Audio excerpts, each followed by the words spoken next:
Please open it. I can't breathe, she begged. But when the lonely rancher lifted the sack, he froze. Wyoming, late 1870s.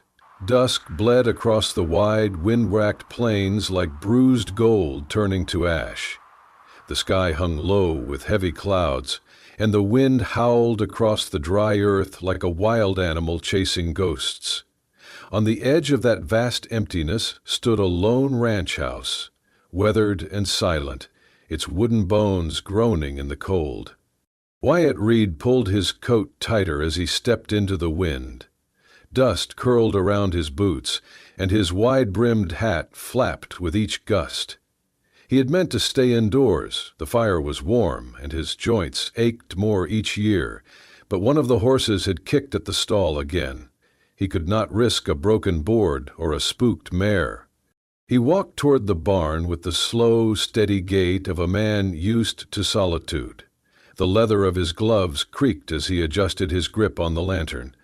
The flame inside it flickered, casting thin shadows across the path. Wyatt had lived on this land since boyhood, built the barn with his father, buried his wife here when the pox took her, buried his daughter 2 weeks later. Since then, it was just him, the wind, and the dust. He checked the stall, nothing broken. He turned to go back, but then froze.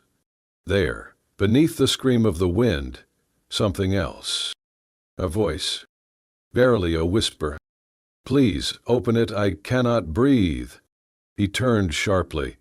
The sound came from the old storage shed, a place he hadn't opened in months. The doors were warped and half-rotted. It leaned like it might collapse any day. He raised the lantern and stepped closer. Please, someone, I cannot. The voice was muffled, strained. The wind tried to swallow it again, but he had heard enough. Wyatt dropped his hand to the revolver at his hip, then pushed open the crooked shed door. The smell hit him first, dust, sweat, something sharp and metallic, the kind of smell you remember from blood and fear. He raised the lantern. Light spilled across cracked shelves, rusted tools, coils of rope, and then a shape. Near a pile of grain sacks, one of them moved. It jerked, then again. Wyatt stepped forward cautiously, boots silent on the dirt floor. It was not just a sack. It was a person.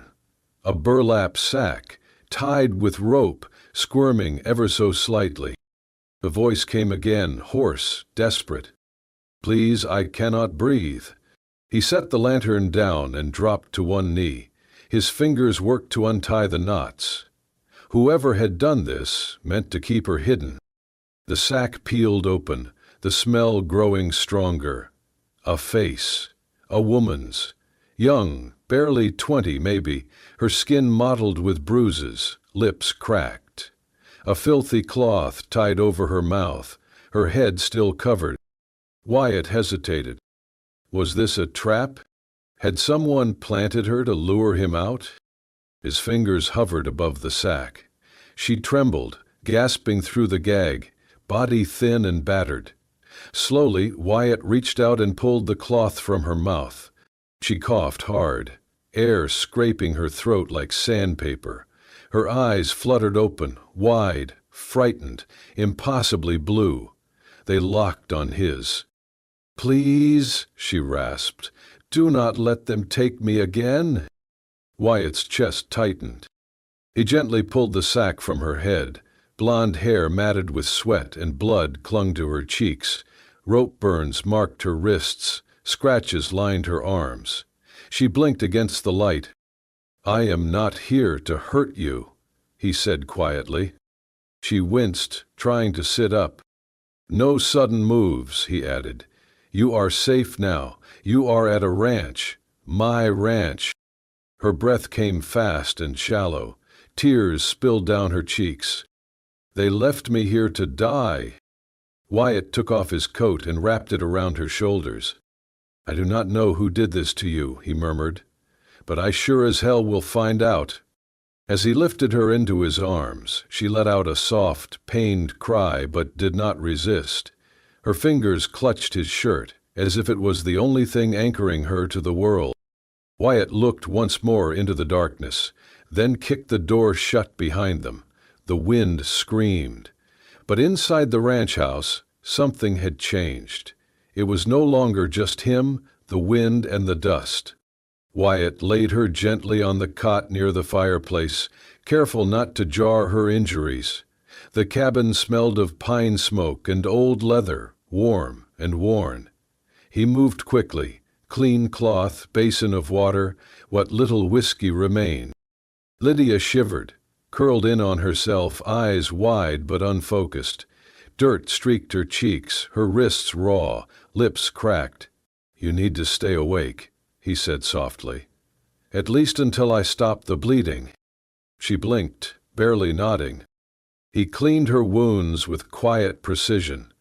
The whiskey made her gasp, but she didn't pull away, just clenched her teeth and endured. Wyatt worked in silence. His hands moved on instinct, hands that had buried too many, saved too few. When he finished, he pulled an old quilt from the cedar chest and laid it over her. Then he went to the stove, filled a kettle. Minutes later, he returned with a warm cloth. He pressed it gently to her face. She flinched. He pulled back. "You're safe here, understand?" Her eyes flicked up to his, then away. "My name is Wyatt Reed. This is my land. No one will touch you under this roof." She whispered something, barely a breath. "What was that? Lydia? Sawyer?" He nodded. "All right, Miss Sawyer. Try not to move." She exhaled shakily. "I was with a wagon train. Oregon." Wyatt offered her a tin cup of water. She drank, hands trembling. "They came at night," she said. "3 men, maybe 4. Masks. Took me while the others slept." He leaned closer. "They said they'd sell me. Fort Rock, a saloon there buys girls. Said I'd fetch good money 'cause I was still clean." Her face crumpled. Shame, not tears. Wyatt stared into the fire, his jaw clenched. "We leave you here?" he asked. "They got spooked," she murmured. "Thought someone was following. One hit me when I cried too loud. Next thing I knew, I was in that sack, choking." Wyatt didn't speak. "I'm not lying," she said hoarsely. He met her gaze. Bruised, bloodshot, but clear. "I know," he said finally. She relaxed, just barely. "You'll stay here tonight," he said. "After that, we'll see." She nodded, eyes drooping. Wyatt turned to go, then stopped. At the closet, he pulled out 2 things. A worn wool coat, dark green with faded buttons, his wife's, and a small ceramic jug wrapped in cloth. Back at the cot, he gently lifted the covers and tucked the jug at her feet. "Just warm water," he said. "Keeps the cold out." Then he laid the coat across her shoulders. Lavender and cedar still clung faintly to the fabric. His fingers brushed the collar. He paused. Lydia, half asleep, opened her eyes just enough to see his face shift. Not just quiet and stern, but sad, hollowed, as if that coat had pulled something deep from him. He held it a moment too long, then let go. Wyatt pulled a chair close to the cot and sat, elbows on knees. "You don't have to stay," she whispered. "Yes," he said quietly. "I do." He didn't sleep. Through the long hours, he watched the fire flicker, listened to her breath steady. He adjusted the kettle when it hissed too loud, smoothed the blanket when she stirred. At one point, she murmured something in her sleep, a name, maybe, or a prayer. Wyatt didn't ask. He just sat there, hat in his lap, hands folded over the brim. By dawn, the wind had eased. Pale light crept across the floorboards. Lydia slept deeply now, hands curled in the sleeves of a coat meant for someone else. And Wyatt Reed, who had buried more than most men could bear, sat silent in that wooden chair, daring the past to try again. The morning sun broke over the Wyoming hills, casting a golden haze across the dry pasture. Wyatt Reed stood on the porch, coffee in hand, his eyes scanning the land. Everything looked the same at first, quiet, still, too still. Then he saw it. Fresh hoof prints, deep ones. Not from his horses, these were too large, too recent. They led around the side of the barn where the ground was churned with more than hooves. Boot prints, wide, heavy. He moved slowly, following them past the feed troughs. His breath caught as he rounded the edge of the paddock. There, in the dirt, lay a dead dog. A mangy stray that had been hanging around for weeks, sniffing after scraps. Its body was limp, twisted, a clean bullet hole between the eyes. Wyatt knelt beside it, jaw tightening. Whoever had come through last night didn't just pass through. They sent a message. He stood, eyes narrowing, followed the tracks around the property line. Near the cottonwood trees, something caught his eye. On the trunk of the largest tree, burned black into the bark, was a crude symbol, a letter. Wyatt's blood ran cold. He'd seen that symbol before, years back, on bounty posters and whispers in town. It marked the Redmouth Riders, a gang known for trafficking women across the territories. Ruthless, organized, rarely caught. They'd branded what they wanted, they were claiming. Lydia Wyatt turned and walked fast, boots kicking up dust.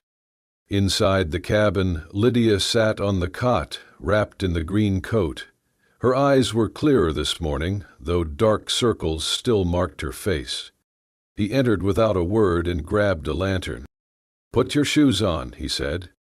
She blinked. "What?" "We don't have time." She obeyed, struggling to her feet. "What is it?" "They were here. Last night, around the barn, left me a message." Fear sparked in her eyes. "They know." He didn't answer, just handed her a shawl and motioned for her to follow. They crossed the yard in silence. Lydia limped slightly, but kept up. Wyatt led her behind the main house, toward the old hay shed. Dust choked the air as he pulled the doors open. Inside, it smelled of dry timber and oil. At the back, behind a stack of crates, was a trapdoor. He knelt, pried it open, and revealed a narrow staircase leading underground. "What is this?" she whispered. "Storm cellar," he said. "My family built it when the war came close. Kept supplies, hid when things got rough." He lit the lantern and held it out. "You'll stay down here, at least until I figure our next move." She hesitated. "I've been locked away enough." Wyatt looked at her, his voice low. "This isn't a prison. It's a shield. You said they'd come for you." She swallowed hard, then nodded. She climbed down slowly. The cellar was small but dry, lined with shelves and an old cot in the corner. Wyatt climbed down behind her and set the lantern on a crate. He checked the door again, then stood in silence for a long moment. "I've escaped before," she said quietly. "Twice." He turned to her. "First time, I broke a bottle and ran. Got 2 miles before they caught me. They beat me so bad I couldn't walk for days." Her voice cracked. "Second time, I hid in a supply wagon. Made it all the way to a stagecoach stop before one of them found me again." She looked up, tears brimming in her eyes. "They said next time they'd kill me slow." Wyatt didn't move. "I don't know why I'm still breathing," she whispered. "But I want to live. This time, I want to live." The words hung heavy in the air. Wyatt stepped forward and, without saying anything, unhooked his old revolver from his belt. He placed it gently on the shelf beside the cot. "If anyone comes down those stairs who isn't me, shoot." Lydia stared at the weapon, then at him. "I don't know how," she said.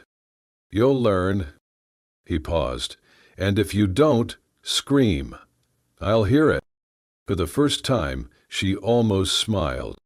He reached into his coat pocket, pulled out a small tin of jerky, and left it on the shelf, too. "I'll check in every hour, lock the trap door from the outside, but I won't be far." Then he turned, climbed the steps, and closed the hatch. Above, the wind had started again, wild and dry, hissing through the fields.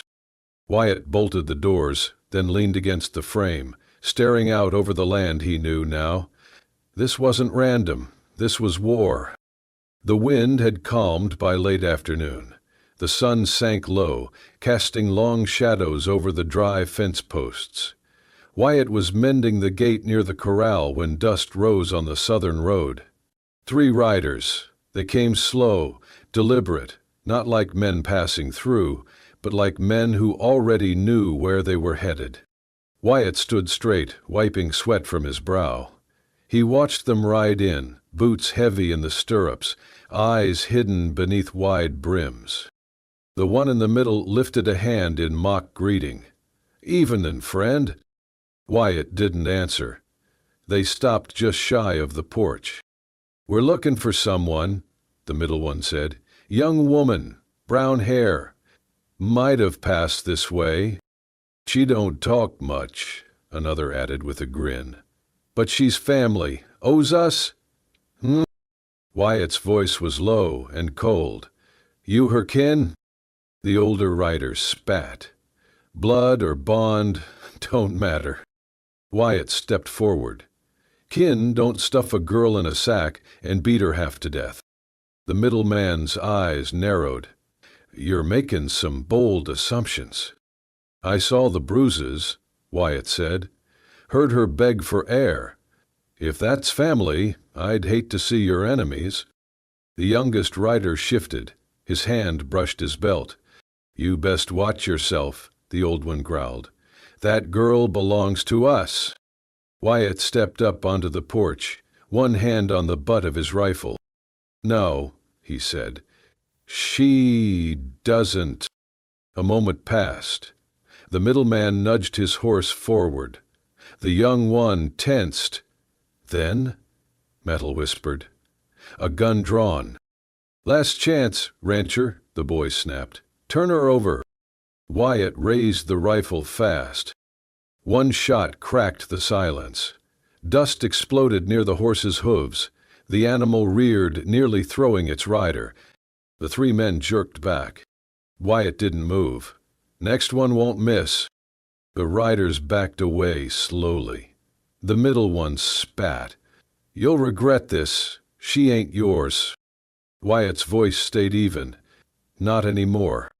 They wheeled around and rode off in a storm of dust. Wyatt stood still, watching the ridge until their shadows disappeared. Night came early. The wind stirred again. Inside, he gathered scrap metal, tools, screws. Then he headed for the shed. Lydia sat up as he opened the trap door. Her face was pale but alert. "They came, didn't they?" she asked. He nodded. 3 of them. Claimed to be kin. She gave a quiet, bitter laugh. "They always do. I sent them away. They'll be back." "I know." He set down a small lock and latch. "This'll hold better than the bolt." She stared at it. "You think they'd come at night?" Wyatt didn't answer. Instead, he reached into his coat and pulled out a small blade. He set it beside her cot, then placed a folded note next to it. She frowned. "What's that?"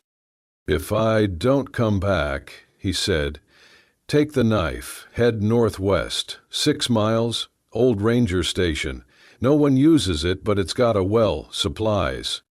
Lydia's hands trembled. "Why are you doing this? You don't even know me." Wyatt held her gaze. "I know you want to live." He stood, climbed out, and locked the hatch. Reinforced the shed door with iron and beams. Each creak of wind raised his pulse, but his hand stayed calm.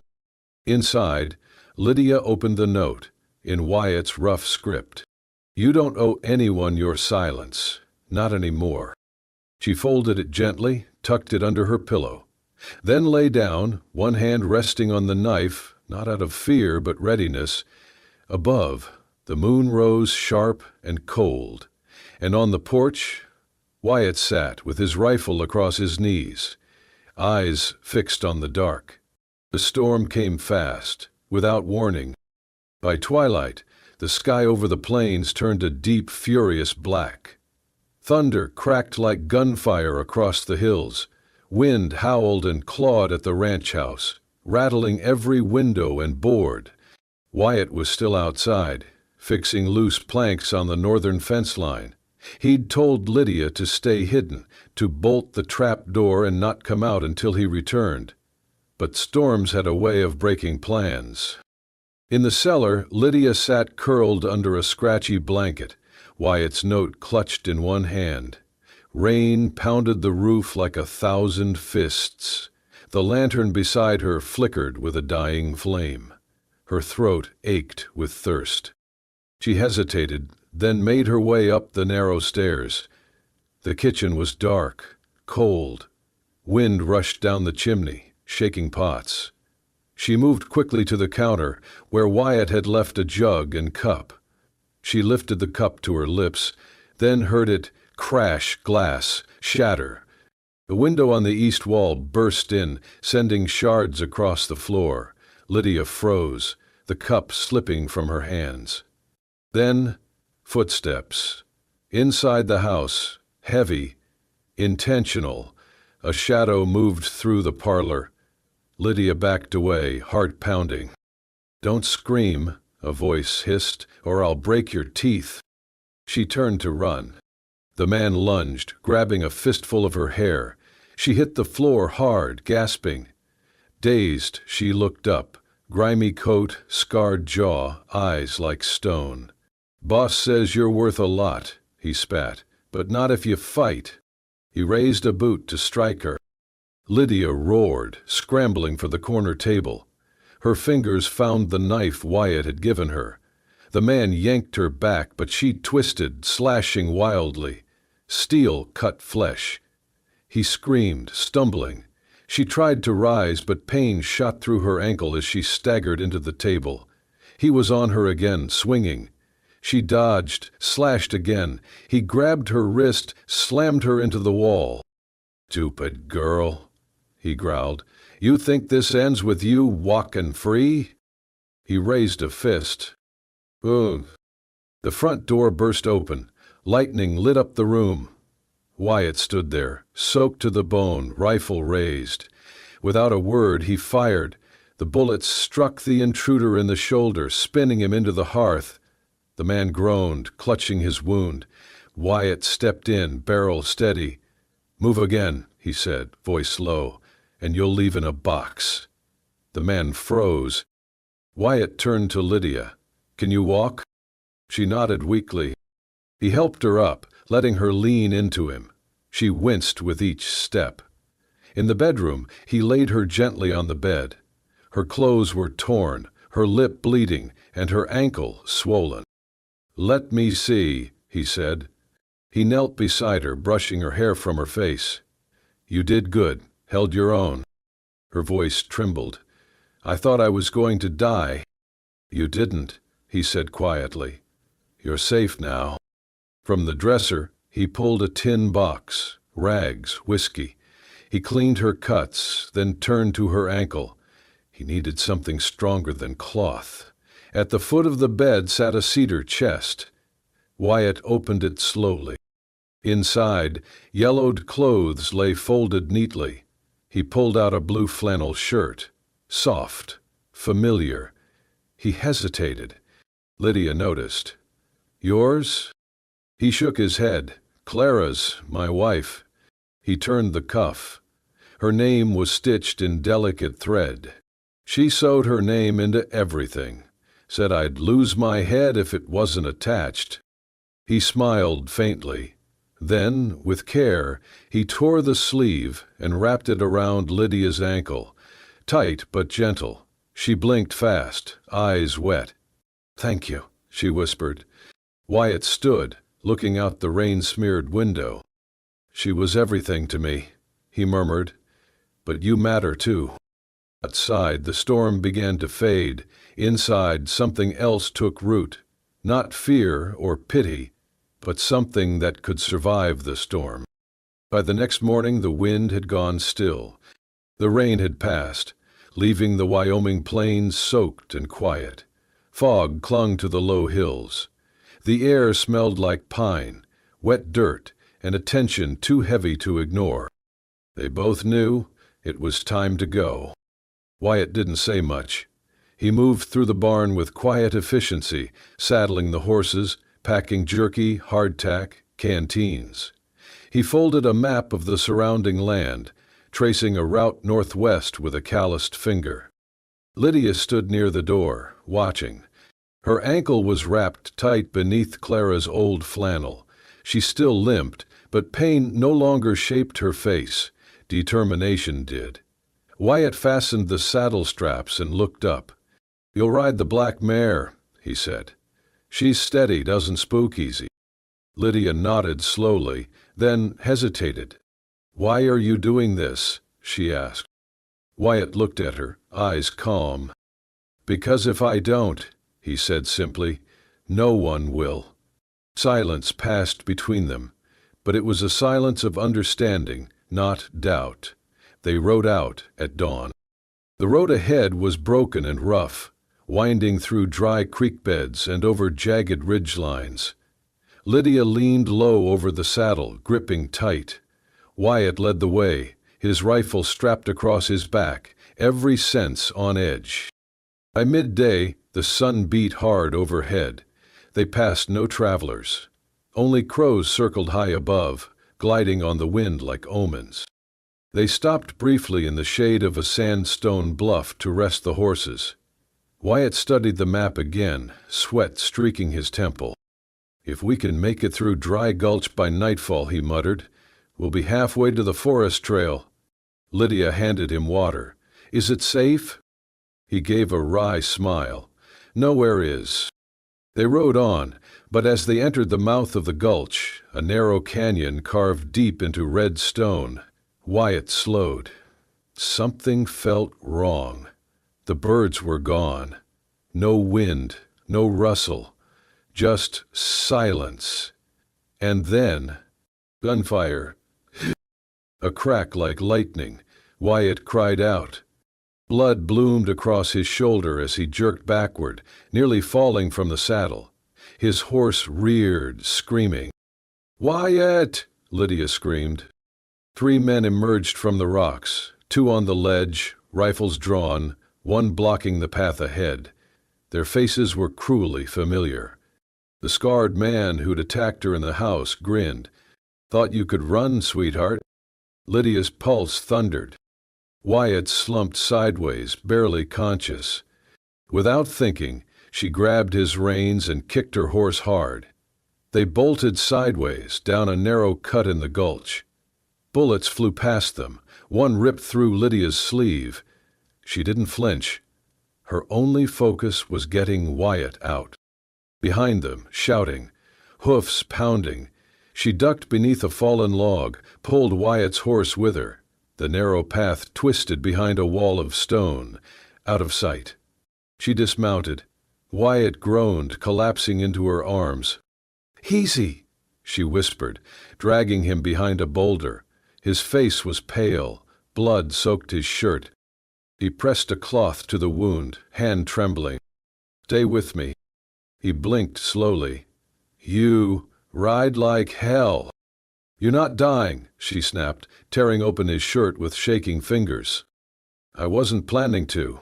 He gave a weak smile. She ignored it. From her saddlebag, she pulled the flask, poured whiskey over the wound. Wyatt hissed through gritted teeth. "Sorry," she murmured. "You're better at this than I was," he muttered. She bound his shoulder with the same care he'd shown her, every motion firm, gentle, deliberate. When she was done, she touched his forehead lightly. His skin was hot, but he was breathing. That was enough. Lydia leaned back, heart pounding. Her own body ached, but she didn't notice. Something had shifted. Wyatt had once been the one to pull her out of the dark. Now she was the one holding the line. Outside, the canyon echoed with retreating hoofbeats. They weren't safe, but they had survived. For now. They rode into the outskirts of Sage Hollow by mid-morning. It was a forgotten little town, one main road, a leaning water tower, and a saloon with broken windows patched by newspaper. But for Wyatt Reed, it was the last place that still remembered who he'd once been. He dismounted slowly, shoulders still stiff from the wound. Lydia helped steady him. Her clothes were dusty, her face set with quiet resolve. "We'll find him at the sheriff's office," Wyatt said. Lydia nodded. The building was small, wooden slats, one barred window, a star-shaped sign hanging half loose on the door. Inside it smelled of tobacco and worn leather. Behind the desk sat a man in his late 50s, broad-shouldered, gray at the temples, eyes sharp as nails. He looked up. "Well, I'll be damned," he muttered. "Wyatt Reed, crawling out of the dirt." Wyatt smiled faintly. "Still breathing, Cal?" "Barely," Marshal Calvin grinned. Then he glanced at Lydia, eyebrows lifting. Wyatt's voice dropped low. "I need your help." The smile vanished. They sat. Wyatt told him everything, how he found her, the men who came, the scarred one, the ambush. Lydia filled in what she could, voice steady but cold. Marshall listened without interruption. When they finished, he leaned back in his chair and let out a slow breath. "I've heard whispers," he said. "Girls taken off stagecoaches, miners vanishing, but nothing stuck, no survivors who'd speak." He looked Lydia in the eye. "You're the first, and maybe the last." She met his gaze. "Not if we stop them." Marshall nodded. "I've been waiting to catch those bastards red-handed. Let's give them something to chase." That night, the trap was set, an old freight warehouse on the edge of town, abandoned since the mine shut down. Wyatt and Lydia stood just outside, their horses tied nearby. Inside, hidden behind crates and broken wagons, 6 deputies waited, rifles ready. The plan was simple. Lure them in, trap the door, catch them alive, if possible. Lydia wore a dark shawl and stood near the entrance, head bowed. Wyatt leaned on a crutch, rifles slung awkwardly at his side. The wound still burned, but he could fight. He would fight. They waited in silence, tension clinging to the air like frost. Then, hoofbeats. 4 riders. The leery shadows stretched long in the lamplight. Lydia's breath caught. It was them. The scarred man rode in front. The same sneer, the same hollow eyes. "Well, well," he drawled, dismounting. "Didn't expect you to come back here, girl." "She didn't," Wyatt said, stepping forward. "We brought you." The man blinked. Then, gunfire, from the windows, from the rafters, from the crates, bullets exploded into the night. The gang scattered, firing back wildly. One deputy took a hit in the arm. Another returned fire, downing a man near the water barrels. The scarred man grabbed Lydia, pulling her close. "Thought you could run forever?" he hissed in her ear. She struggled, elbowed him hard and ducked low. Wyatt didn't hesitate. He fired once, clean, deliberate. The scarred man staggered back, clutching his side. Another man tried to flee through the loading door. Marshall tackled him head-on, fists flying. 2 riders escaped, galloping into the dark. But it didn't matter. The ring was broken. The fight was ending. The scarred man collapsed against the wall, blood pooling beneath him. Lydia approached slowly. He looked up, face pale, lips twisted. "You were the last one," he rasped. "The final piece, the last prize." His hand twitched toward his belt. Lydia stepped back. Marshall fired. The body fell still. Silence returned. Smoke drifted through the shattered windows. A lantern swung on its hook, creaking. Lydia stared down at the man who had haunted her dreams. She didn't feel triumph. She felt release. Wyatt limped to her side, gently placing a hand on her shoulder. "It's over," he said. She looked at him, eyes full of something new. Hope. Several weeks had passed. The courtroom in Fort Rock was small but packed. Dust motes danced in shafts of light, and the judge's gavel echoed like distant thunder. Lydia sat in the witness chair, back straight, hands clenched in her lap. Her voice trembled at first, but her eyes held firm. She told them everything. What had been done to her, the sack, the bruises, the escape.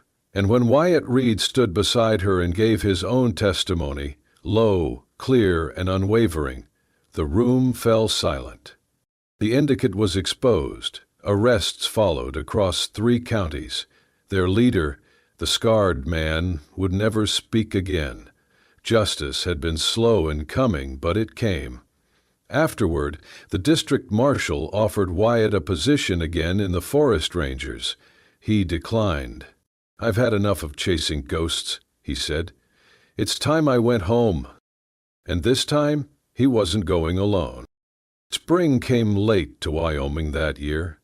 The snow melted slow, but when the grass came, it came green and thick, soft under bare feet.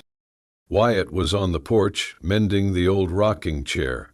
A tin of nails rested beside him, and he hummed low under his breath. The front door creaked. Lydia stepped out, barefoot, wearing the faded shirt he once used to bandage her shoulder. Now it had sunflowers stitched into the sleeves, bright, uneven, full of life. She held something in her hand, a folded piece of paper. Without a word, she placed it in his palm, a marriage certificate, already signed. Her voice was quiet, but steady. "We could start over," she said, "if you want." Wyatt didn't answer at first. He just looked at her. The way her hair caught the light, how the lines of fear had faded from her face. He set the hammer down and pulled her into his arms. No words, just the long, steady kind of embrace that says, "You're safe now. You're home." The wedding was simple, a few close friends, music from a fiddle someone dug out of a barn. Children threw wildflowers, old folks clapped along the beat. The wide sky above them turned golden, the hills glowing like painted silk. Lydia rode beside Wyatt on a bay mare, her dress light, her smile brighter than the morning sun. People called out blessings, but the only words that mattered were his. As the sun dipped low behind the ridge, Wyatt leaned in close and whispered, "That first night, when you called out from the sack, all I heard was fear." He brushed a lock of hair from her cheek. "But now I hear home." If your heart ached when she whispered, "We could start over," if your breath caught when he said, "Now I hear home," then go ahead and tap that hype button. Because sometimes the wildest parts of the West aren't the gunfights. They're the quiet moments when someone chooses to stay. Subscribe to Wild West Love Stories for more tales of grit, grace, and second chances under the open sky. A new story's just over the next ridge. See you on the trail, partner.